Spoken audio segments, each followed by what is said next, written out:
Cuando un ciudadano comete un delito, ¿qué se hace con él? ¿Cómo actúa nuestra sociedad con quien viola las normas establecidas?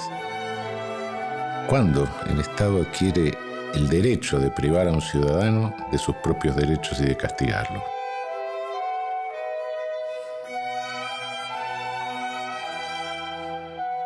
El poder punitivo es la facultad que tiene el Estado para penar a quien comete un crimen.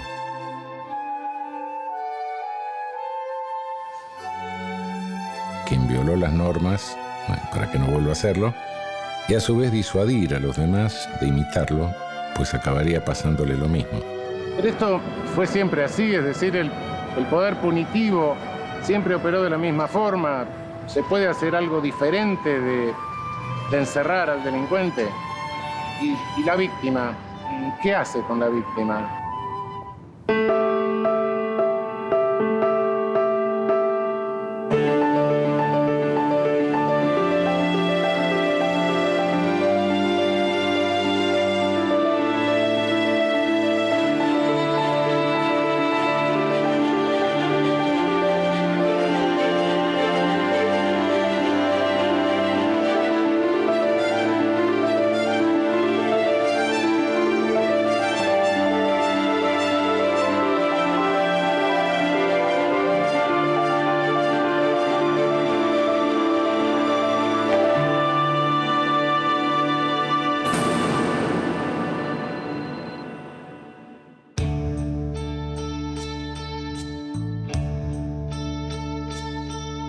En todo grupo humano existen dos formas de poder que nadie discute.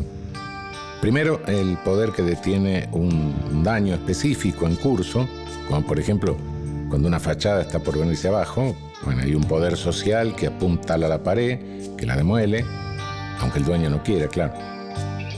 O bien, si alguien me persigue en la calle con un cuchillo, este poder lo desarma. Esto se llama coerción directa y antes se llamaba poder de policía. Segundo, el otro es el poder de la coerción reparadora. Es decir, cuando el Estado interviene para reparar, para restituir, para indemnizar. Es decir, si no pago el alquiler, evidentemente el dueño va a acudir al Estado, el Estado va a usar su coerción para desalojarme. Esto es natural, ¿no? Estas dos formas de coerción resuelven el problema. Una lo previene, la otra lo repara. Pero, ¿qué ocurriría si una vez causado el daño, el Estado dijera, acá la verdadera víctima soy yo? Porque lo que se ha violado en definitiva es mi autoridad.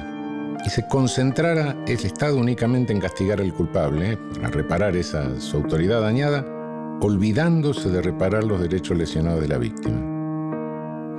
Imaginemos que un niño rompe a piedrazos el vidrio de un club. La dirección del club puede llamar al padre del pequeño para que pague el vidrio. Puede enviarlo al psicopedagogo para ver qué le pasa al chico. Y también puede sentarse a conversar con el niño para averiguar si algo lo tiene mal, si algo lo irrita. Son tres formas de modelos no punitivos: reparador, terapéutico y conciliatorio. Pueden aplicarse los tres modelos porque no se excluyen, pero ¿qué sucedería si el director dijera, acá lo que se ha lesionado son mis normas, mi autoridad, y aplicara el modelo punitivo expulsando al niño? Sin dudas, el director reforzaría su autoridad sobre la comunidad del club. Cuando se aplica el modelo punitivo, ya no se puede aplicar ninguno de los tres modelos de solución de conflicto. Porque en definitiva el modelo punitivo no es un modelo de solución de conflicto, es un modelo de decisión vertical, de autoridad vertical. Ahora, ¿quién repara el vidrio? Bueno, ese no es un problema del poder punitivo. ¿Y qué sucede con el chico expulsado? Eso no podemos saberlo.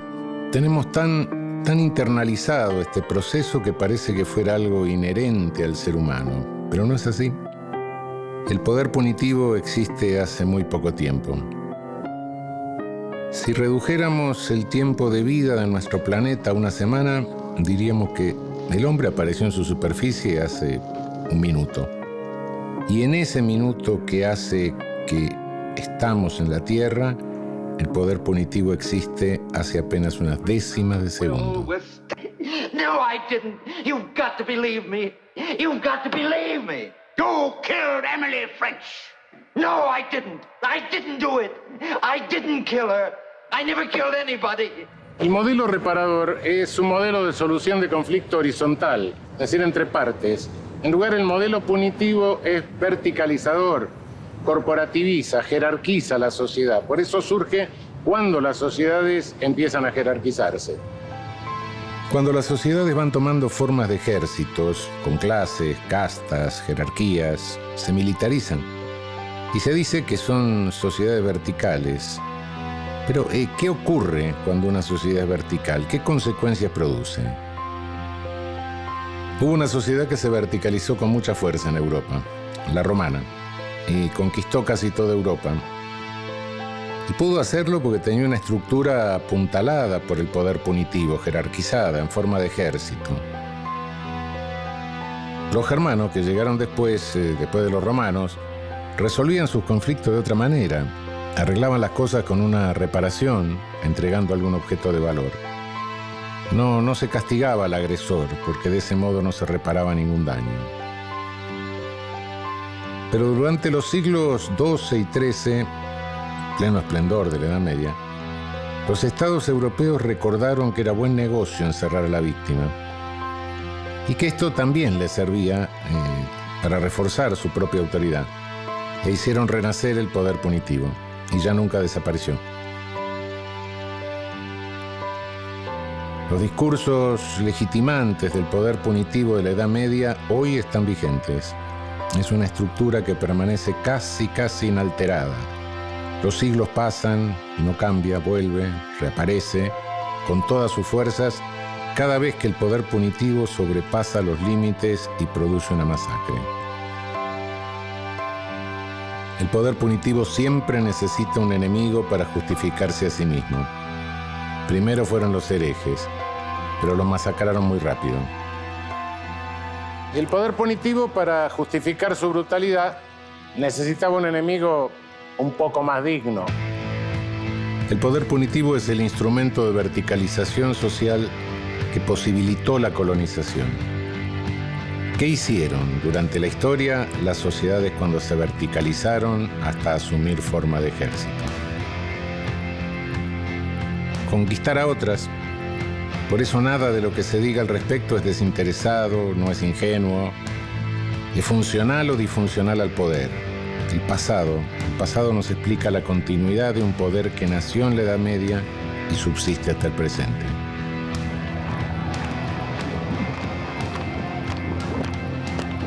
El 21 de marzo de 1997, Marina Shiffrin, junto a 300 manifestantes, cortaron la avenida 12 de octubre a la entrada de Bariloche. Se trataba de maestros, padres y alumnos que reclamaban por el aumento salarial y la copa de leche.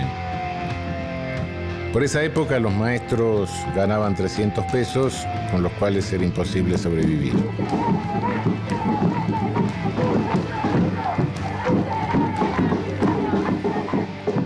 En la provincia de Río Negro, durante la década del 90, a partir del año 95 más o menos, vino un fuerte ajuste en la educación, en la salud, un ajuste económico que, por ejemplo, cerraban escuelas, cerraban aulas, cerraban cargos, bajaban los sueldos, quitaban la copa de leche.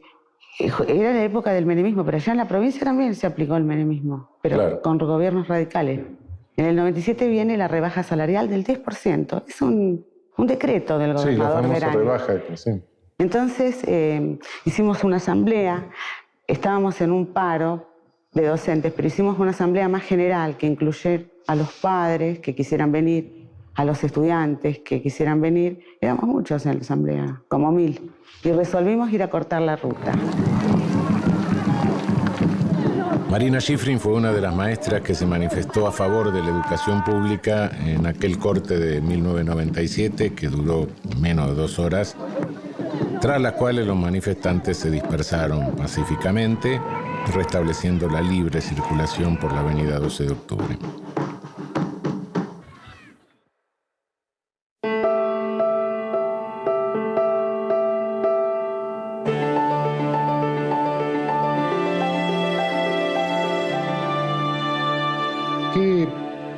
qué sensación tuviste cuando el fiscal te acusó?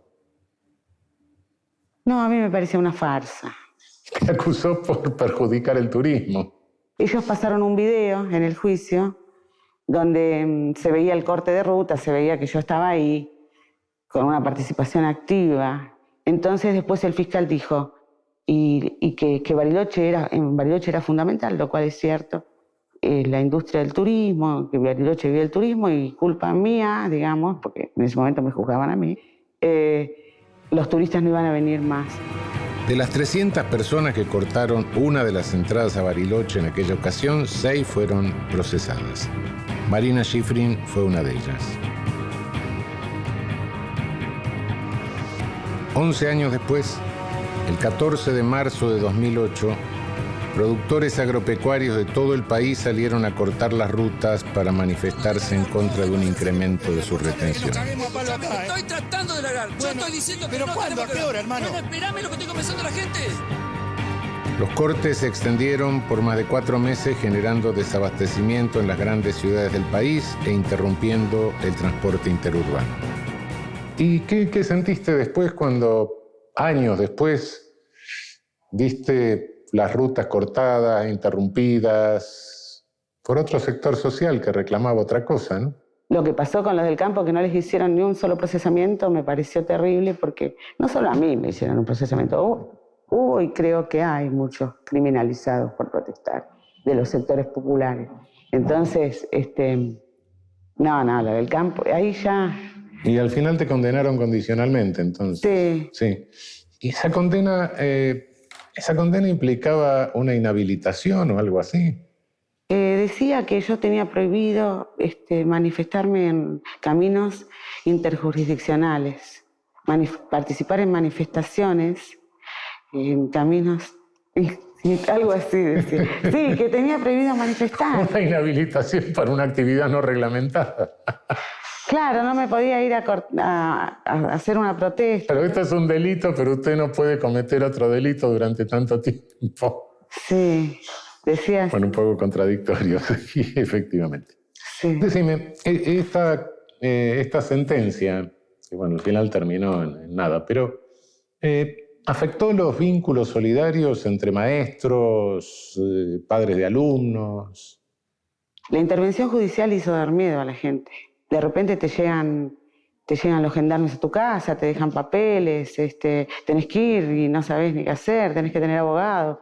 Y te dicen, te hablan de prisión. Decime, ¿vos cortarías una ruta si tenés otro medio de reclamar respuesta? No, pienso que no. No, nosotros lo hicimos por eso. Nosotros cortamos la ruta 3 horas. Claro, o sea que es mucho más fuerte. Claro. La presión criminalizadora, digamos que lo que estaba buscando era ejemplificar ese y todos los otros. Claro. Porque, por ejemplo, los piqueteros de Cutralcó cortaron muchas horas las rutas y eso.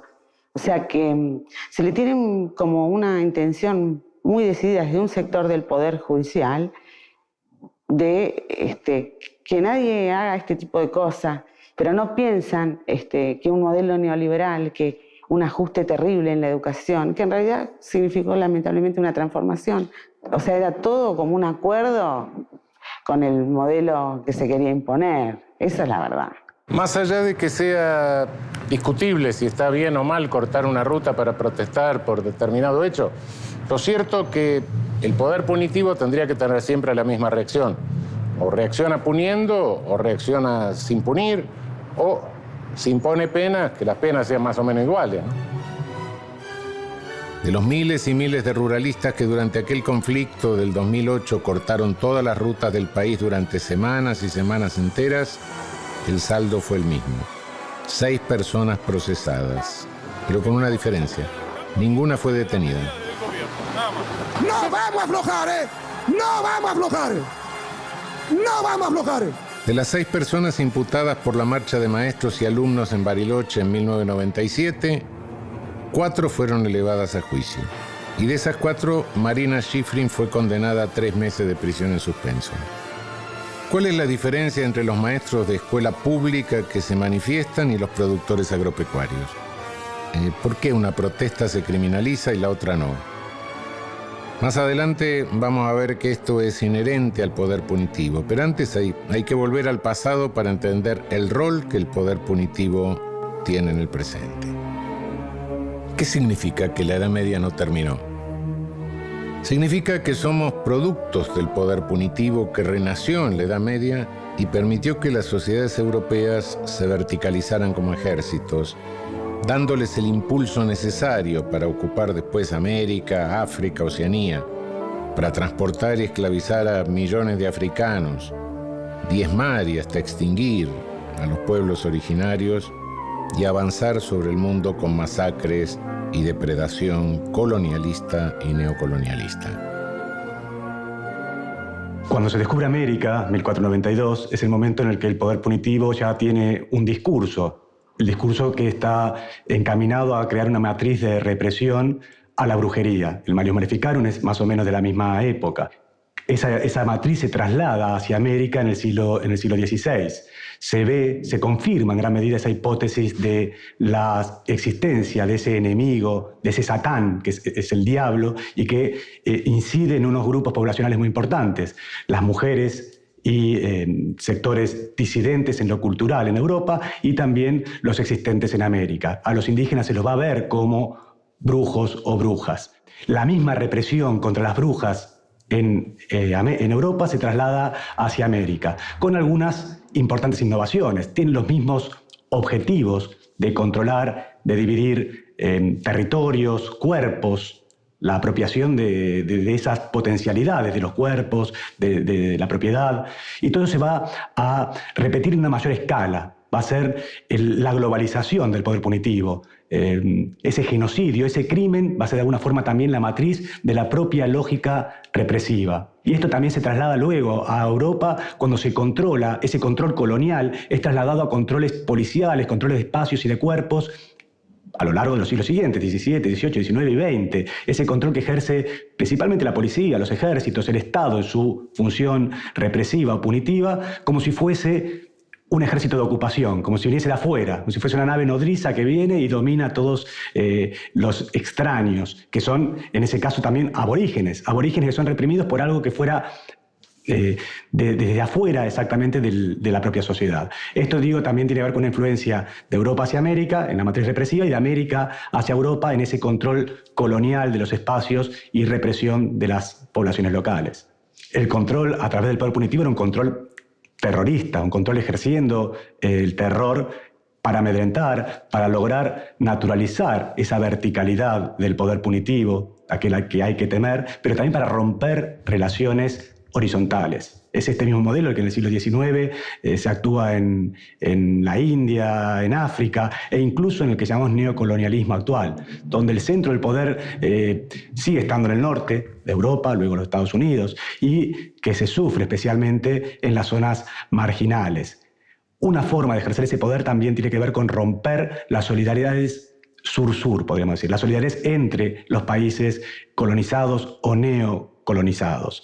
Es una estrategia del poder, pero que está íncita en esa verticalización del poder que tiene como herramienta privilegiada al poder punitivo. Aunque hoy parece difícil, es difícil entender, hace 350 años la gente realmente creía en las brujas. Y los demonios pueden haber cambiado, pero el poder punitivo siguió vigente cazando brujas durante siglos y sigue haciéndolo hoy, cometiendo masacres silenciosas, pero también criminalizando a aquellos que, desde los sectores más postergados, luchan por romper con la estructura vertical de la sociedad. ¿Cómo se explica, sino que algunas protestas sean criminalizadas y otras no? La caza de brujas no ha terminado. El poder punitivo selecciona sobre quién caerá.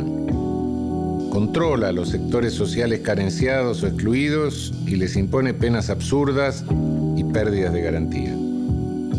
Persigue la destrucción comunitaria y el sentido de pertenencia a algo común. Busca la violencia social, persigue romper todo lazo entre las distintas clases y hacer retroceder las garantías penales y procesales. Los cortes de ruta en Argentina se han convertido en un método de protesta, en un repertorio de protesta que se convirtió en hegemónico. El punto es quiénes son los sujetos que llevan a cabo esas protestas mediante esa metodología y cómo son estigmatizados o no. Hay sectores que son más legítimos para la protesta y que son como bien vistos, y hay otros sectores que son objeto de un montón de estigmatizaciones que luego van a derivar en una criminalización.